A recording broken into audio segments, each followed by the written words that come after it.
Hello everyone, তোমরা সবাই কেমন আছো? আশা করি ভালো আছো। তো আমাদের বাড়িতে ছিল কালকে বৈষ্ণব সেবা, তারই একটা ভিডিও নিয়ে চলে আসলাম। তো দেখো, এখানে সব রকমের সবজি কাটার রয়েছে, কারণ রাত্রেবেলায় সেগুলো কেটে রেখেছিল। প্রতি বছরই কার্তিক মাসের লাস্ট দিনে, মানে লাস্ট তারিখে আমাদের বাড়িতে এই সেবাটার আয়োজন করা হয়। আমার ঠাম্মা দাদু তারা থাকতে থেকে এর প্রচলন চলে আসছিল আর কি। সবসময় এটা করা হতো, এখন আমার বাবা কাকারা করে। তো এখানে বৈষ্ণবরা রান্না শুরু করে দিয়েছে। তো তারা ধুনি দিচ্ছিল, প্রায় 100 জনের মতন লোকের আয়োজন আর কি।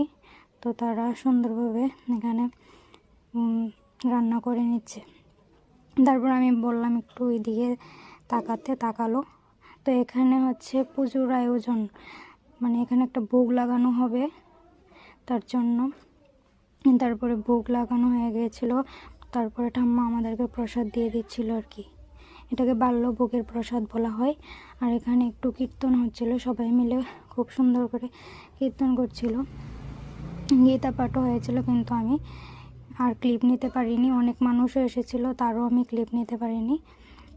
তো লাস্টে যখন তারা চলে যাবে তাদেরকে বিদায় দেওয়া হচ্ছে। তো ভিডিওটা ভালো লাগলে লাইক, কমেন্ট আর শেয়ার করে দিই।